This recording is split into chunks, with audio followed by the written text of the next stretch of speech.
It depends. It depends on the damage. You know, if you're looking at a motorcycle and it's got a scuff on, let's say, the clutch lever, you know, that could be one of two things. They could have just hit it on their garage, you know, the side of their garage, pulling it in, or they dropped it, you know. So take a look at the damage.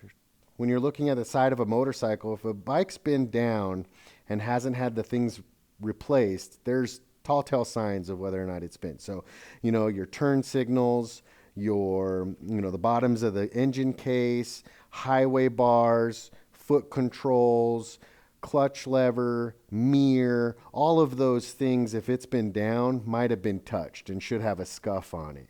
All of those things are small cosmetic issues too, so easily replaced, and they're not going to really affect how the bike rides and how long you'll be able to ride that thing for, as long as they're replaced with the quality parts that they should be replaced with. So if you're looking under the motorcycle and there's puddles of oil, or there's fluid everywhere, there's seepage everywhere on the heads, on the cylinder heads and stuff like that, that's going to require a hell of a lot more work. You know what I mean? So it could be a cracked case.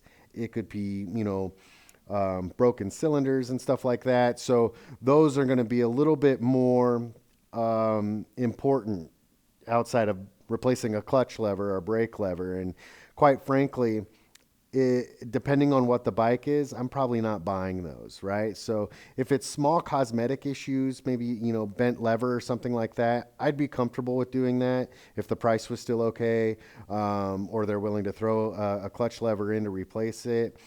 If it's got puddles of oil or puddles of fluids or something like that, I don't think I'm buying that. I think I'm just going to go find another one.